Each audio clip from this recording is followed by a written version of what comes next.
मतलब सौतन ना लाई अभी बस डॉक्टरों ने मतलब अभी मेरे अंदर ही मसला था भी नहीं हो सकते थे ना, तो डॉक्टरों ने जवाब दे दिया। कहती मैंने कहा मैं अपने भी हस्बैंड मतलब होती है 18 साल तो उस बेचारे ने की है ना, मुझे आंटी बात उसने उस शादी कर छोड़ी ना अपने हस्बैंड की दूसरी माशाल्लाह बेटा होया, तो ऑपरेशन के दौरान भी औरत खुद नाल रही होती सौतन उस बच्चे शच्चे ਨੂੰ संभाला अपनी सौतन दी, तो इस तरह के लोग भी होंगे।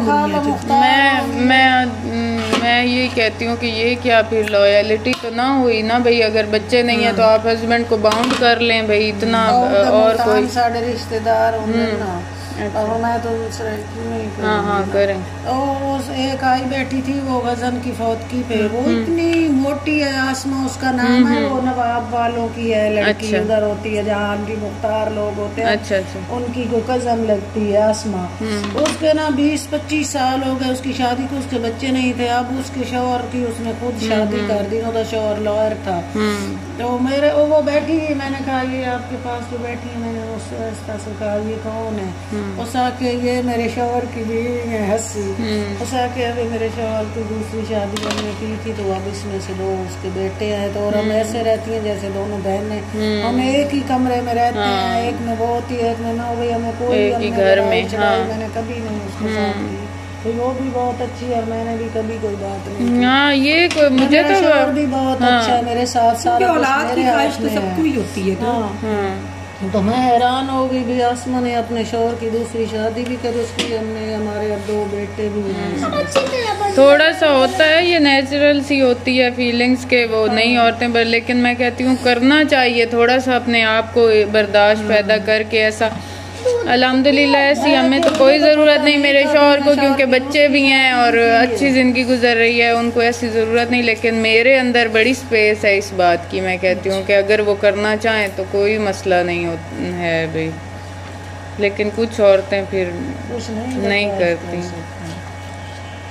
अच्छा आपके पास जो इजाजत नहीं होनी चाहिए नहीं, अच्छा पता है क्या है, नहीं वही ना, नहीं मैं कह रही हूँ ना कि अभी इतनी ज़रूरत अब तो कोई नहीं है, बच्चे भी हैं, और अगर होती तो अच्छा मैंने ना मैं तो अभी भी कहती हूँ भाई बेशक अगर आप चाहें बाहर रहते हैं करना चाहें तो कर सकते हैं, वो कोई नहीं। अच्छा मैं तो कह देती थी, हुबान ने एक दिन सुना मुझे तो ये बिल्कुल एक्सपेक्टेशन ही नहीं थी कि ऐसा भी हो भाई, सिर्फ अब बच्चे भी हैं। हुबान ने एक दफ़ा ऐसे ही मजाक से अम्मी ने कहा कि अच्छा हुबान के अम्मी ने कोई बात की ऐसे मजाक की कोई बात हो कि हुबान के अब्बू भी कोई दूसरी शादी कर ले, तो इतना रोई बाजी, मैं तो यकीन ही ना है, मैं उसे देख के इतने आंसू, और अंदर चली गई और अंदर से दरवाजा बंद।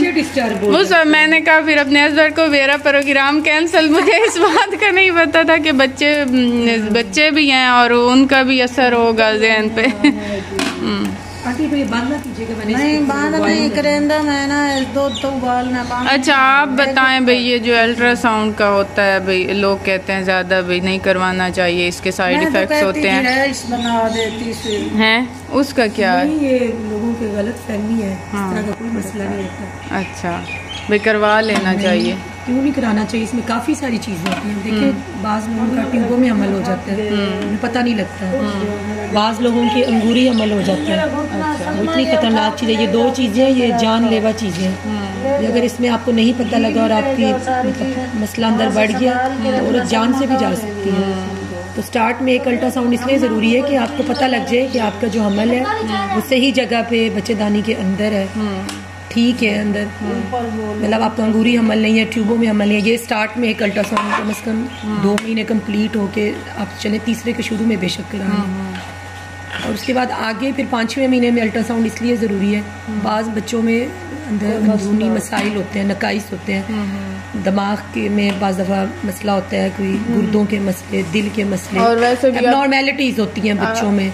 और वो इस तरह की होती हैं कि बाज़ दफ़ा किसी बच्चे का सर नहीं बना होता ही नहीं है, और औरतें आती हैं हमारे पास 7वें-8वें महीने आएंगी जब आगे करके, तो ऐसे बच्चे को फिर रख के फ़ायदा तो नहीं है। चीज़ें आपको टाइमली पता लग जाए ताकि आप टाइमली अपना डिसीजन ले सकें कि क्या करना है। बिल्कुल ये मसाइल दुनिया में होते हैं तो लोगों में होते हैं ना, और पाकिस्तान में भी हैं, ये कॉमन है मसाइल।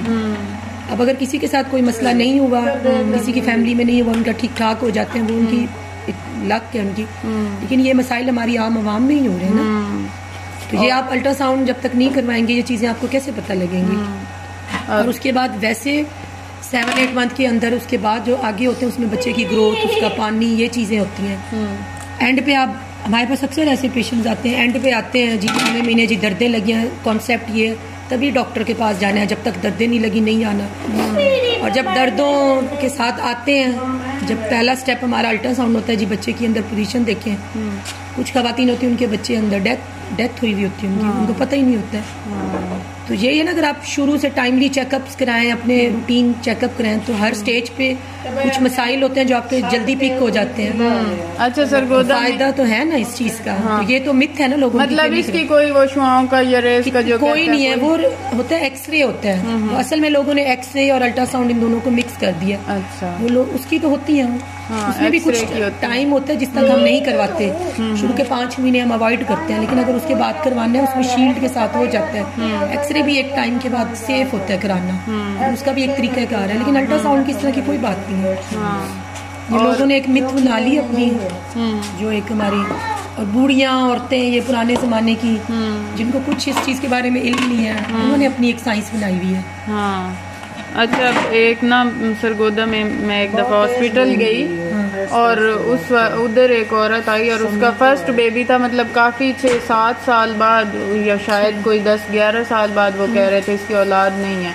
और उसे वो हुई थी प्रेगनेंसी, और अब उसका डेथ हो चुकी थी बच्चे की अंदर ही, मतलब 3 माह के वो अंदर बच्चा डेड था शायद, कोई इस तरह का था।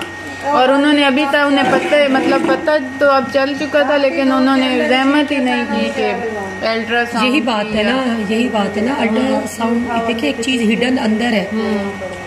अल्ट्रासाउंड है ना, आपको बताती है कि अंदर क्या चल रहा है, सब ठीक है नहीं है। लोग वही पुराने जमाने वाली सोचों में बैठे कि पहले भी तो बच्चे होते थे। भाई वो एक पुराना जमाना था, वो दौर था जिन खवातीन, उस दौर में आप खवातीन की शरह भी तो देखें ना, बात की कितनी खवातीन है। अगर आप अपनी पिछले हिस्ट्री में जाएं, कितनी खवातीन है अपनी फैमिली में, आप देखेंगे बूढ़ी दादियों से सुनेंगे कि ड्यूरिंग डिलीवरी कितनी खवातीन उनके रिश्तेदारों में जिनकी डेथ हो गई।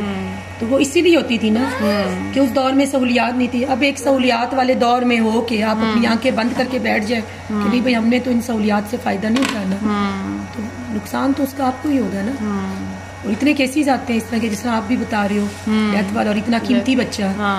इस तरह के बच्चे को हम कीमती बच्चा बोलते हैं जो इतने सालों बाद। लास्ट टाइम आप कह रहे हैं कि उनका फर्स्ट बेबी था और उसकी डेथ हो गई। लोगों को नहीं पता होता, बस लोगों ने कंसेप्ट बना लिया कि हमने बस जब दर्दें लगनी है तभी जाना है। और यूं करते हैं कि बीच बीच में ना दाइयों से चेक करा लेते हैं। दाई ने इंटरनल एग्जामिन किया और बता दिया बच्चे की सब कुछ अंदर ठीक है। भाई दाई के हाथ में से कैसे उसे पता लग गया अंदर बच्चा ठीक है, उसकी धड़कन ठीक है। इंटरनल एग्जाम, ये तो दौर खत्म हो गया है। और ये तो इन्फेक्शन का बाइस है। ये जो 9 मंथ से पहले तो इंटरनल एग्जामिनेशन करवाना भी नहीं चाहिए बगैर किसी वजह के, जब तक आपको कोई मसला नहीं है, वो तो अलाउ ही नहीं है। दूध उतारना, पट्टी बांधना, एक